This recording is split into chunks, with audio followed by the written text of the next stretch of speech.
Behind me is my F30 328i, a car that rarely makes it to the channel, and when it does, it tends to be different colors. You see, when I bought the car, it started out silver, but it had been in so many accidents, every panel was a different shade of silver. Then it looked like the Harlequin Volkswagen with a blue fender, a black hood, and gray bumpers. Then we wrapped it matte black, but in all honesty, it looked kind of bad, and the only person who really liked it was Batman. So we had the wrap removed, and as you can see, the car has a fresh coat of paint, and every single panel, even though they're not fully attached, everything on this car is the same color. But that's not what this video is about. As you can tell by the look of my windshield, it is raining. And even though it's not a hurricane in our area, Ian has come through and has brought us 4 days of light rain. Now, a little rain in moderation is great. It helps crops grow, and if you have an outdoor pool, it helps fill it up. But a little rain in your car can lead to an indoor pool, which is no good. Man, I'm so happy I bought all season mats. All right, so I'm curious, and I'm sure you guys are as well. Let's see how much. Looks like just over 2 inches of water. Awesome. So as you can imagine, it's slightly annoying that I have an indoor pool in my 328. I got water all over the seat. I got puddling water over there. And now I am working on another project that I can't really tell you about right now. But the FEM was out, and I hate to say it, but I'm actually really glad it is, because look, all these connections are all wet. So who knows, maybe that would have shorted something out. Look at this, I'm like shaking water out of the connection. Oh my gosh, this is terrible. Splash pad.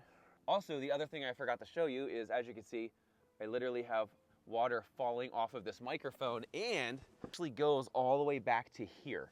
So my entire headliner is basically soaked right now, and I really don't want any mold issues.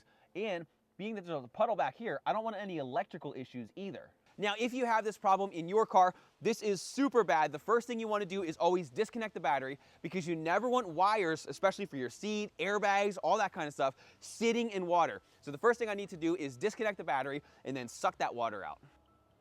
Oh, crap. Oh, boy. Wait a second. Oh, nuts. I think the battery's disconnected. So as you can see, I did remove the FEM module, and I have some things apart because I'm working on another project that actually doesn't involve this car. Now, whenever you do anything like that, you should always disconnect the battery, which it looks like I did. But normally, I fold the seats down as a preventative measure, so this doesn't happen. But I guess I goofed this time. Now, I am going to still have to show you guys how to get into a locked trunk. And I'm actually really glad that the battery was fully disconnected, because again, I have 2 full inches of water sitting in the car. I can't look at it anymore, so let me grab my shop vac and get the water out. Now, if you've ever soaked your carpets in your car like this before, you will know that it is a huge pain in the butt, because what happens is you start to get all the water out and then more just appears. And as you can see here, look at this. There's a bubble under the carpet. I mean, I'm gonna have to take the whole carpet out. Did I mention that it's 42 degrees outside, it's actively raining, I'm soaking wet, and although the shop is right there, I can't get the car there because I can't drive it because of the FEM, because all this electrical stuff. Ugh. All right, it's time for vacuum, round 2. Now, some people are probably going to yell at me for what I'm about to do, but I feel like I just need to put like a little hole in the carpet just so that the water can come out. So let me turn the vacuum back on. I guess I overflowed my shop vac. It's like all shooting out the back. All right, so at this point, I have as much of the water sucked up as I can. I still got a little bit on the seat and also up there. Now, if we take a break to survey the damage, this is soaked. This is completely soaked. Over here is damp. You can see that this is like light gray, and on the other side, it's dark gray. That's because it's soaked. You can see that there's water in here. This is all soaked.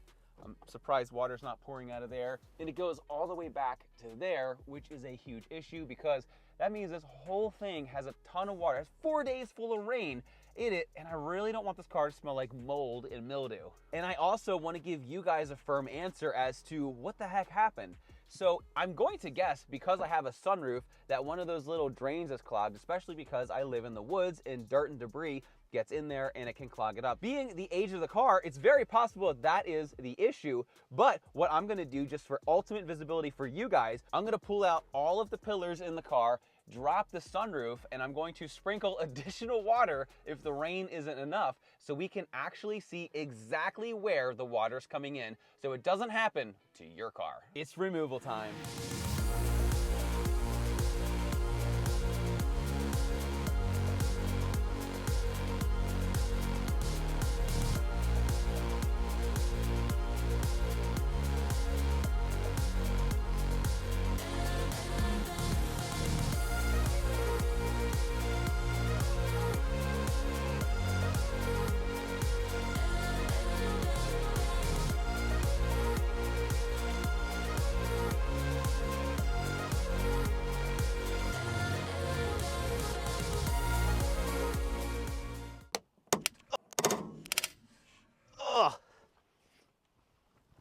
Punched myself in the face.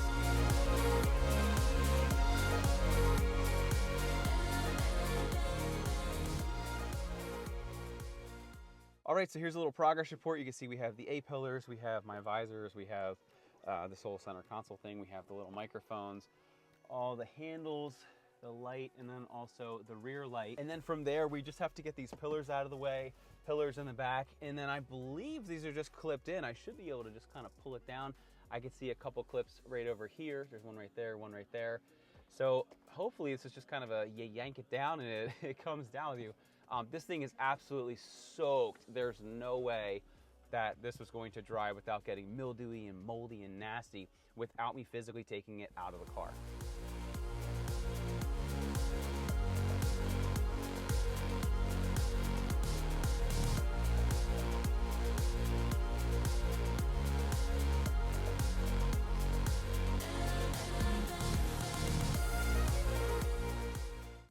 All right, so here's a look at my F30 now. Oh my gosh, look at this thing.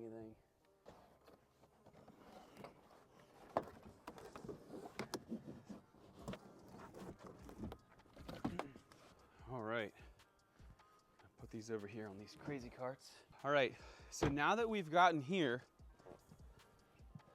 let's see if we can figure out exactly where the water's coming from. Okay, so if you look right there, it looks like that's where water's coming out. As much as it pains me, I think I have to get the hose, and I'm gonna mount my phone here and see if we can see anything coming out right there. And then we need to get into the trunk, power up the car, and then move this out of the way, and then we can see what is going on from there.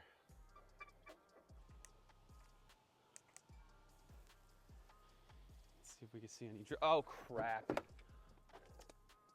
Oh my gosh, look at that. It's just like all going right into the car. What the heck? I can't believe I didn't catch this for 4 days. I don't really drive the car, but look, it's still dripping. Thankfully I have a towel in the seat. Look at this. This thing is completely clogged. So I was expecting a little water. Look at it, it's still dripping. There's not even that much water up there anymore. That just shows how many gallons and gallons and gallons of water actually ended up in my car, which I gotta rip the carpets out still. This is gonna be a problem. I gotta move the car inside. So next part of the process, that's awful. All right, now as a reminder, the next thing I need to do is I need to reconnect the battery. But the problem is the trunk is shut and the seats are locked, which means I am basically going to have to try to dive in. Whew. Now, unfortunately, this car is heavily under construction here. But I have to reach, if you look all the way in the back, right there, I gotta grab that little wire and then I'll be able to open the trunk. The only problem is I have to get my whole body in this hole and there's a whole bunch of junk in the trunk. So let's see if I can do it. Yes. All right, so I was able to get this done. I literally just got the car back from getting painted. We got some new fender liners and stuff. So, uh-oh, that's not good. The battery is connected. Okay, that means we may have a bigger issue than I thought. But then again, the FEM is disconnected. I'd imagine it has to do with some of the electronics. So as you can probably tell, my day is not going as planned, and I hope there's no more surprises coming. So what I'm gonna do now is I'm going to disconnect the battery for real this time, and then I'm going to try to hit all of these wires up here. These ones in this area here for the FEM. I'm gonna hit them with my heat gun, try to dry them out the best that I can, and then I'm going to plug in my front electronics module. This thing is still dripping, look at that. And then let's try to get this car inside so I don't have to be out in the rain anymore. My shoes are I'm soaked and it's freezing. So yeah, go team. All right, so it looks like something happened to my heat gun, so let me go grab my daughter's hairdryer. This video is now sponsored by the Conair Cord Keeper. In all honesty, this is probably a better idea anyway because it doesn't get super, super, super hot. All right, so what I'm going to do now is I am going to plug in the FEM. Everything looks to be thoroughly dried out, which is a really good sign. Hopefully this water didn't cause any other electrical damage. The floor up here is completely soaked, so definitely have a lot of drying to do. Once I get it back to the shop and I can have it inside overnight and whatnot, I am gonna rip the seats out, I'm gonna rip the carpet out, and this is about to be a much bigger project.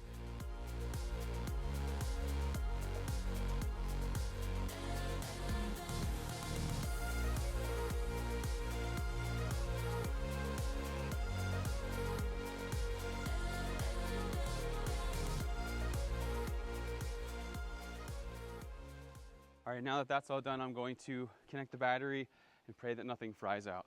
I wonder if the latch works now. Yep, that's what it was. Dang it. All right, let me grab the key and see if this thing starts up. Right. Yeah, baby. With minimal errors. All right, so off camera, I just plugged that in.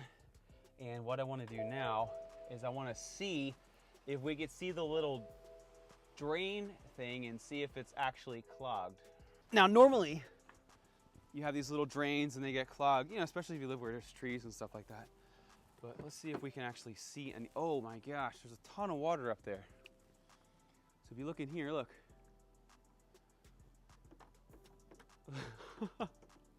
That's not right.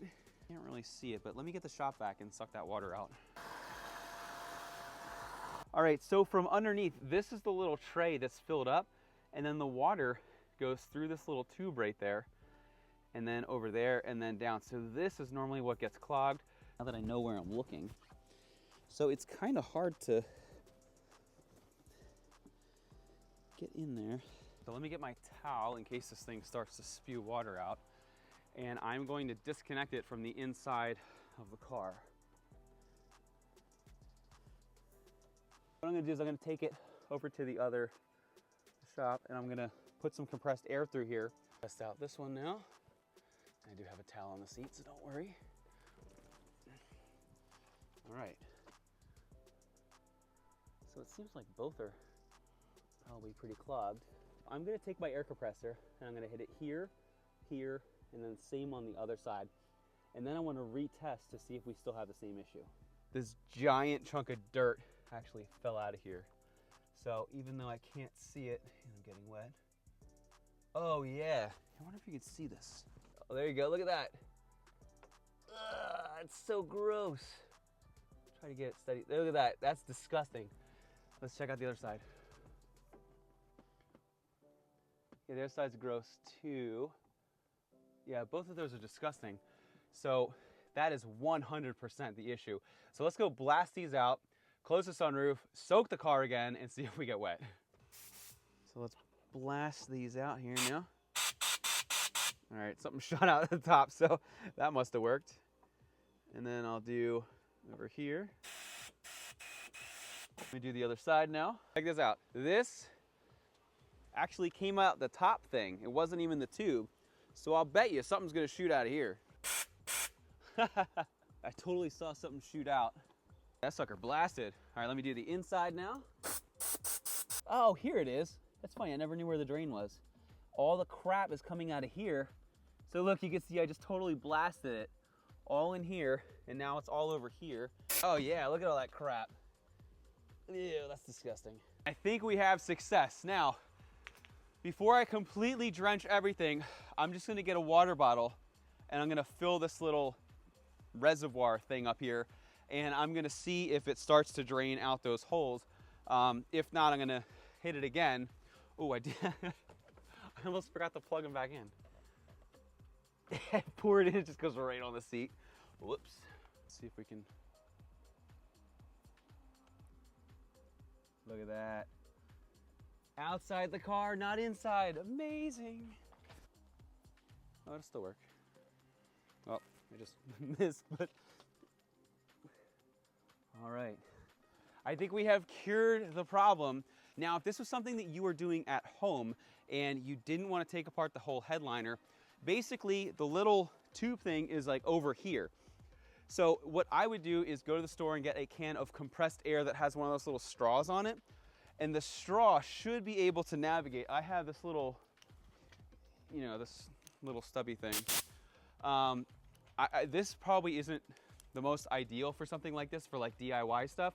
But if you had like, you know, like the keyboard sprayer, the compressed air, with a straw, you get it in there, and then you should be able to snake it under here, under the rail, and then you should be able to blast it out. So now that I think I've cured the issue, let's go soak it and see if I've really fixed it. All right, let me make sure I close this thing before we start our test. All right, even with that, I would have soaked the interior. There you go. You can see it going out there. That's why if your car has like a weird water stain right there, that's what it's from. All right, let me soak it again. And we'll open the door. Oh no, it's locked. Go around.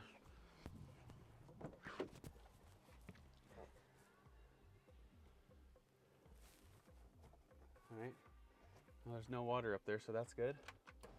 Let me just make sure everything drained 100%. Yeah, everything drained. All right, cool. These stayed on. We're good to go. All right, so I think it is safe to say we have cured the problem. However, now I have to deal with the aftermath of the flood damage in my car. All right, good news. I was able to successfully water test the F30 328i. As you saw, everything worked flawlessly, and the car is now in a warm, dry area so that I can start ripping apart the interior. Unfortunately, I am out of time for today, so be sure to come back because there are some drastic changes coming for the F30 328i. Once again, my name is Bryan. Thanks for watching Kies Motorsports. If you like our videos, give us a thumbs up, make sure to subscribe, and check us out at KiesMotorsports.com. Thanks for watching, and we'll see you in the next video.